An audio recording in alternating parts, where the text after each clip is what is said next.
The Raptors, of course, hold a 1-0 lead in the NBA Finals.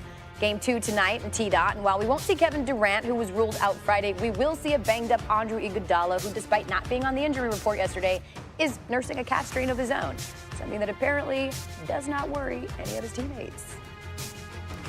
It's first to 4, not first to 1, so still a lot of basketball to be played.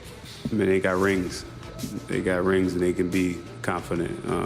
We can't really necessarily worry about them. We have to continue to worry about us. It would have been way more fun being up 1-0. This is definitely fun in terms of like the challenge of being on this stage and understanding, one game doesn't define a series. We know what we're capable of. We're confident that we're going to go out and do the things necessary that it takes to get this series going in our favor.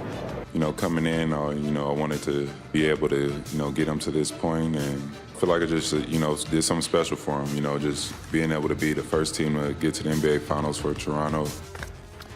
Are we being too harsh on Drake? No. I agree. He's got enemies. He's got a lot of enemies. He wrote about it. He loves it. He's a troll. That's what they do. They troll. I think it's fun. I can't wait to see what he comes. But listen, if Draymond doesn't show up with like a robe or something to troll him about Anthony Joshua, and everything Drake wants. So he's got a title to win. Game 2, Finals tonight, ABC and the ESPN app. Keep in mind, Steve Kerr's team, every time they find themselves in a hole, they've won every single one of those playoff series. Our countdown starts 7:30 Eastern on ABC. All right, now to Vegas. Caesar Sportsbook has the Warriors in 6 at plus 200, the shortest odds of any outcome. BPI puts the Raptors in 7 as the most likely outcome. Metric says there is a 21% chance that is how these series play out. So Warriors in 6, Raptors in 7. Disagreements. If it looks like Vegas, it smells like Vegas, it must be Doug Kezirian. Smells like Our ESPN betting analyst here. What should we expect in the Vegas odds, and how do they differ? It's been fascinating, first and foremost, because of Kevin Durant's unknown injury status. So we mentioned that graphic with Basketball Power Index for ESPN. Also, 538 entering the series, they favored the Raptors about 55%. So if you ran this sort of series 9 different times, the Raptors would win 5 times and the Golden State Warriors 4 times because of the home court. And also everyone sort of kind of sleeping on this Raptors team. Their net rating, and I know this is a little sort of analytics talk, but just their starting 5 was better than the Warriors based on the numbers throughout the course of the regular season, because it was after Gasol and then Kawhi rested so much, so it wasn't prevalent. But when they were on the court together, they were actually better than the Warriors net rating-wise, even with Durant. So you take out KD, and that's why they favored the Raptors. And here, Golden State was a 3-1 favorite entering the series. But it's interesting that even the numbers don't even have Klay Thompson, one of the 6 best players in the series. Wait, what? That the Raptors would have 4. Again, that's just one metric, not the only metric, but it is interesting to see how different it was between Vegas and then our 538 or our BPI. Interesting is one way to put it. We all know from the perspective of like teams that go down 2-0 in a series. Right. We know that perspective, but in terms of gambling, what is the biggest thing on the line tonight? Well, look, the Warriors lost game 1, so everyone's like, well, they got to bounce back. Actually, based on the math and the series odds, I would say Toronto has this as a must-win, given that Kevin Durant could return game 3, game 4. We're not really sure even at all on those. But if the Warriors win this game and kind of claim home court advantage, they're going to be favored larger than they were even before the series, because they will have home court. And if you look at the point spread, it's only 2 tonight. And when they go home, it'll be around 6, 6.5. And then who knows with KD. So I think the Raptors, if they don't win tonight, this series is over. In my opinion, just based on the odds, they'll shoot up to over 3-1 favorites with the Warriors. It's just so interesting because not since 2008 when the Celtics played the Lakers that the road team was favored coming into the series. So those first 2 games are so important for the underdog, even though they have home court. All right, give me the best bet for tonight. It's not the 5-star lock of the year or anything silly like that, but I'm going to take the Warriors +2. Look, there were the cobwebs. It was a little sloppy. I believe 16 turnovers in game 1. You imagine they're going to clean that up after that huge layoff. They're not going to play as sloppily. And also just the fact that Draymond Green and Iggy couldn't hit a 3 in the last game. I think we're going to get just a tighter effort, and we may not get Siakam having an all-world game and even Fred VanVleet. But Lowry should play better. I think it's going to be a great game. I would bet the Warriors in the series right now. That would be my best bet, so to speak. But for tonight, I'll take the 2 points. Okay, you can catch Doug and all his Vegas smells. Yes. He hosts the Daily Wager Monday through Friday, 6 p.m. Some casinos smell great. ESPN. Do they? Yeah, no, they don't. They do a bright spot for them. Stephen Curry, he did his thing. 34 points in game one, was able to spot up and find the open shots when he needed to, but it wasn't enough for the Warriors to get the game one win. He stepped it up in the absence of Kevin Durant. Curry led the Warriors in game one with 34 points and enters game two looking for his 7th straight playoff game with 30-plus points, which would tie a franchise record. The only other Warriors players to do such streaks, Wilt Chamberlain, Rick Barry, with those two being Hall of Famers. I've heard of You've both heard of them, haven't you? Yeah, I have absolutely heard of both of them. All right, so if we've learned one thing in the NBA postseason, it's that we shouldn't declare a series over or even in trouble after game one. A quick refresher, if you will. The Bucks were up 2-0 on the Raptors in the Eastern Conference Finals. You remember that? There were some who declared the series over. Yet, here are the Raptors. It certainly was not me that declared it over, but the Warriors, they're not worried. It's all about confidence, as Mark Schwartz tells us, in this golden state of mind. No matter how big the deficit, Golden State down 17 here in the second half. no matter how much time is left, We know we can cover 17 points in a matter of 3-4 minutes. and no matter where a series stands.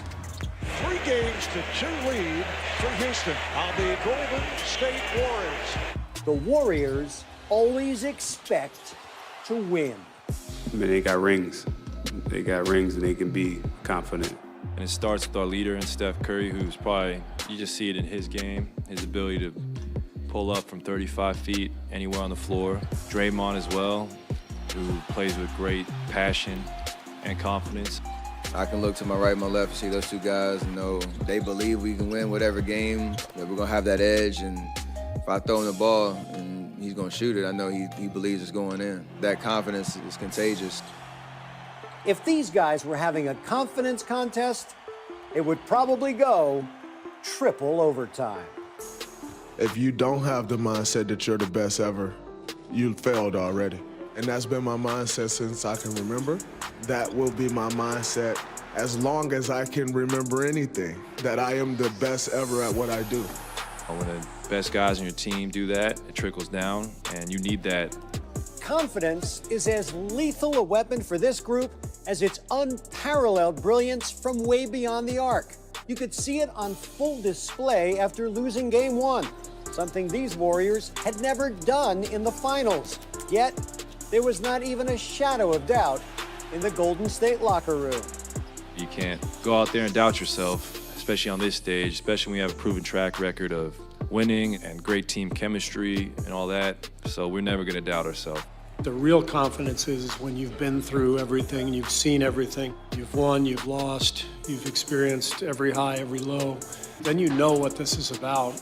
We've been through it all at this point, so we know what we're capable of, and we're confident that we're going to go out and do the things necessary that it takes to get this series going in our favor. A celebration underway. The Raptors get the victory. The one thing that we must do in this series is go for it. Might as well go ahead and take the crown. Gotta go all the way. We just got outplayed, simple as that. We're not very familiar with this team, but that's no excuse. We're down 0-1, but it's not the end of the world. Siakam has done it all tonight. I gotta take him out of this series, and that's on me.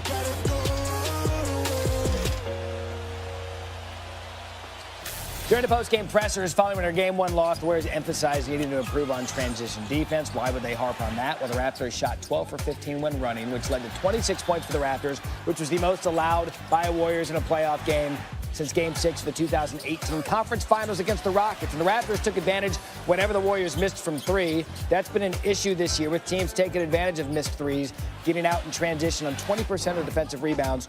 Following a Warrior missed three-pointer in Game 1, you see it here, the Raptors did this 44% of the time, scoring 13 points. So like anything, it's a game of runs, and when you run it in transition, the Raptors were able to take advantage of that on their way to a Game 1 win. Our NBA champ Bruce Bowen joined us this morning. Bruce, easier said than done, but now you've got to make the adjustment. How do the Warriors do that, slowing down the Raptors in transition? Well, it starts with communication. As soon as the shot goes up, everyone has to sprint back, and I'm sure Steve Kerr made a huge emphasis on everyone getting back. Even in those clips, you saw guys kind of trotting back in transition. At this particular junction of the season, during the course of the finals, you have to sprint and communicate. I have ball, and everybody else fan out. These are the things you work on during the course of practice.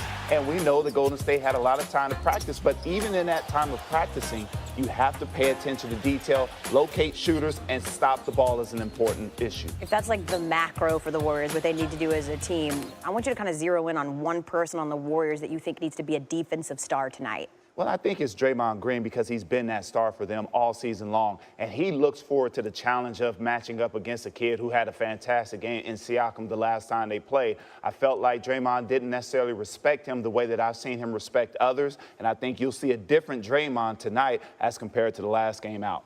You were really good at answering those questions. Well, I appreciate that. And we're even going to invite you back for a couple of seconds. Look at that. Who's the big winner? A celebration underway. The Raptors get the victory. The one thing that we must do in this series is go for it. Might as well go ahead and take the crown. Gotta go all the way. We just got outplayed. Simple as that. We're not very familiar with this team, but that's no excuse. We're down 0-1, but it's not the end of the world. Siakam has done it all tonight. I got to take him out of this series, and that's on me.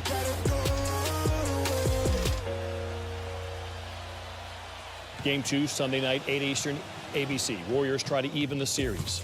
Until Game 1 against the Raptors, Golden State hadn't dropped the opening game in their last 13 playoff series, going back to that 7-game conference final win against Oklahoma City in 2016 that helped bring Kevin Durant to Golden State. They feeling okay?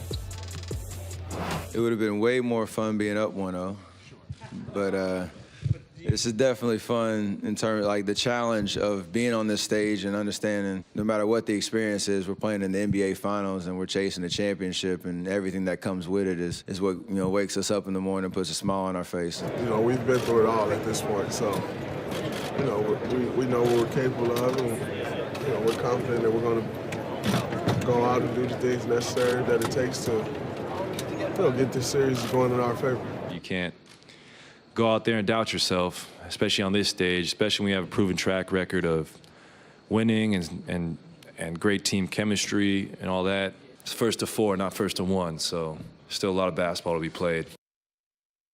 Confident for a reason. This is the 5th time they have trailed within a series under Steve Kerr. Golden State came back to win each of the previous 4. The only other time they lost Game 1, again, 2016 against the Thunder. Remember, they also trailed 3-1 in that series before they won 3 in a row. Hey, Nick Friedel, give me some more confidence.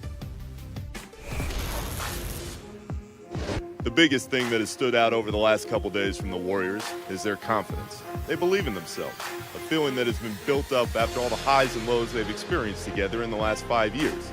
They trust in the culture they've created and the championship standard they've set. We've had a lot of great experiences and a lot of challenges, Steph Curry said, and we've done well with them.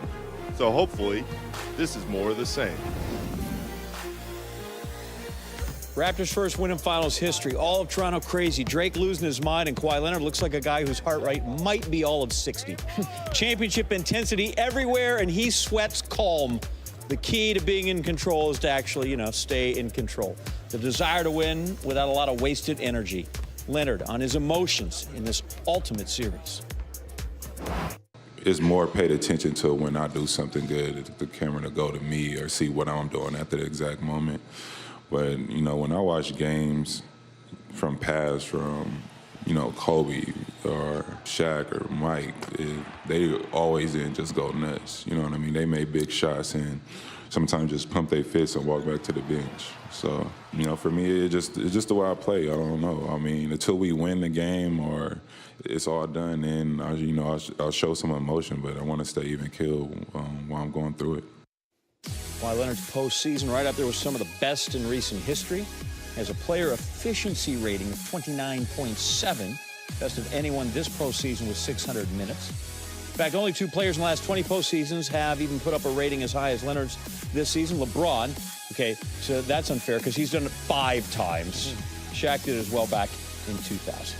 Tim Bontemps on the lead Raptor. Everyone is concerned about Kawhi Leonard's health. Everyone, that is, except for the Raptors.